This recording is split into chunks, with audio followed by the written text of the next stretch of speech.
Tanglad. To tanglad. Tanglad.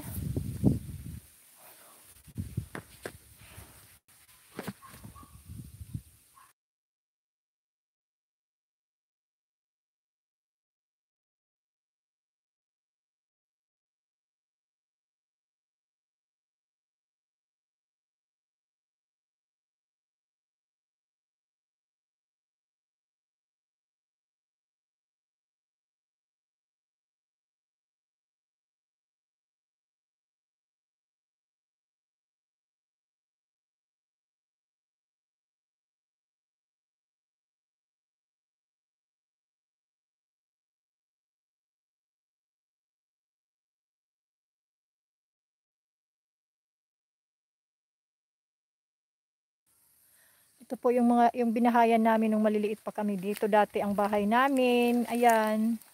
Ayan dyan. Ayan. Ngayon gubat na. Pero at least ngayon nandito ako. Unti-unti nalilinis. Ayan. Ayan na yung bukid. Dating gubat. Ngayon mula nung nandito ako. Ayan na po siya. Unti-unting nagkakaroon ng liwanag. Nagtanim ako ng kamote. Ayun o doon.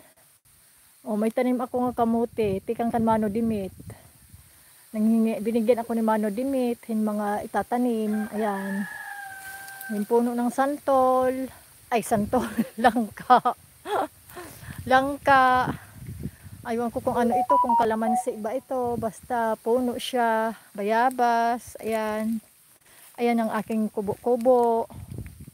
May maliit na bintana. May tanim ako dito na dahon ng kamote. Dito ako nananalbos. Pag gusto ko kumain mag-ano ng kamote. Ayan, may tanglad. Puno ng atis. Yan. Ito. Tanglad ulit. Yan. Ayan. Yan naman ay mga bagong tanim kong bago kong tanim na halaman. Santan. Yan. Yan ang daan papunta doon sa kapatid kong mabait. Mabait yun. Yan, puno ng ambot. Kung anong puno yan, napakalaking puno niya. Pinaputulan ko po yan. Kung nakikita nyo, ayan, may putol dyan. Pinaputol ko po kasi tatakot ako baka daganan yung kubo-kubo ko. Mawawala yung kubo ko.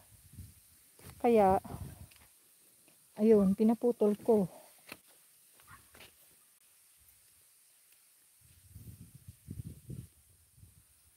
Ito naman ay wag sa amin ito, aroro, ang alam ko sa iba, aroro yan, aroro.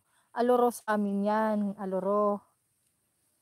Naaalala ko yung lola ko niyan noon, nanay ng tatay ko, ay mga tanim, mga ano pa niya yan dito. Yung aroro, aroro na tuloy. Ayan, hanggang doon, mga aroro, aloro. Madami. Yan, ganyan na dito. So dahil magwa 1 hour na akong nagla-live, I will stop na my live. No. 1 hour na akong nagla-live. Alo, may dumi ako. Mangunguha ako ng gagawin kong walis tingting. Hapon na. Angelo, tara na, punta na tayo doon. Mangunguha tayo ng walis tingting. Hapon na, tara na, tara na. Angelo.